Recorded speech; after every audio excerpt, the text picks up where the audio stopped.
Hi పిల్లలు, అందరికీ శుభోదయం. మీకు నేను చెప్పే పాఠ్యాంశాలు నచ్చినట్లయితే, అర్థమవుతున్నట్లయితే లైక్ చేయండి, షేర్ చేయండి, సబ్స్క్రైబ్ చేసుకోండి. మనం ఈరోజు ఆంధ్ర వైభవం అనే పాఠ్యాంశం నేర్చుకుంటున్నాం కదా. దానిలో భాగంగా ప్రక్రియ, ఇతివృత్తం, అలానే కవి పరిచయంలో మనకి కవి ఎవరు అనేది కూడా తెలుసుకున్నాము. కొండేపూడి లక్ష్మీనారాయణ గారు కదా. మరి ప్రక్రియ గేయము. గేయం కాబట్టి గానయోగ్యమైనది కాబట్టి మనం ఇప్పుడు పాడుకుందాం, సరేనా? పాడరా ఓ తెలుగువాడా, పాడరా ఓ కలిమిరేడా, పాడరా మన తెలుగు తేజపు భవ్య చరితల దివ్య గీతము.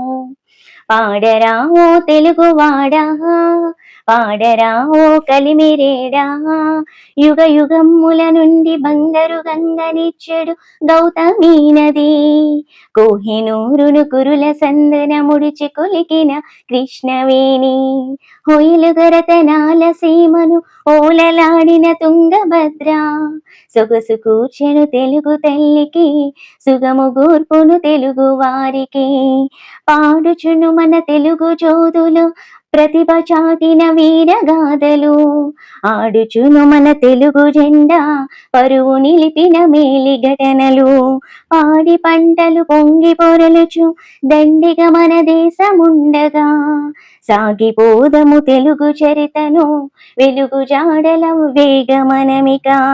పాడరా ఓ తెలుగువాడా, పాడరా ఓ కలిమిరేడా, కథన రంగమునందు మెరసిన కాకతీయుల ఖడ్గ తేజము, వదరు శత్రువునిదిరిపోరిన వనిత రుద్రమయుద్ధ పటిమా, కొదమ సింగము పగిరి నురికిన బాలచంద్రుని బాహుదర్పము, పొంగజేయద మేని రక్తం ఉప్పొంగజేయద నీదు హృదయం. పాడరా ఓ తెలుగువాడా, పాడరా ఓ కలిమిరేడా, తెలుగు పలుకులు తేనెలొలికెను తిక్కనార్యుని కవితలోనా, రాలు కరిగే త్యాగరాయని రాగసుధలో మునిగి తెనుగు, సంపు కూర్చెను తెనుగు తల్లికి హంపి నగరపు శిల్ప సంపద, భరతనాట్యపు భంగిమల్లో పల్లవించెను తెలుగు పరువము.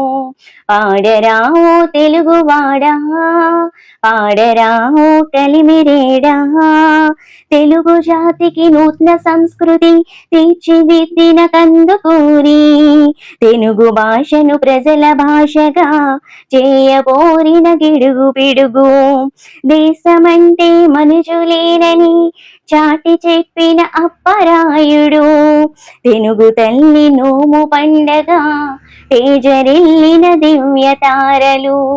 పాడరా ఓ తెలుగువాడా, పాడరా ఓ కలిమిరేడా, కలవు ఘనులు నదులు జలములు పసిడి పంటలు, వెళ్ళి విరియు సిరియు సంపద, వెళ్ళి విరిసెడి స్వర్గతుల్యము, చేసుకుందము 6 కోటుల తెలుగు బిడ్డల ముక్త కంఠములుక్కు పెట్టగా, జయము జయమని తెలుగు తల్లికి విజయ గీత కలాలపించగా.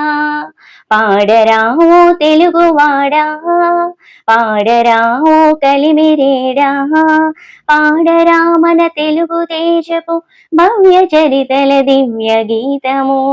పాడరా ఓ తెలుగువాడా, పాడరా ఓ కలిమిరేడా. చూడండి నాన్న, ఇది గేయం కాబట్టి మనం పాడుకున్నాం. ఇవైతే 6 చరణాలు ఉన్నాయి మొత్తం.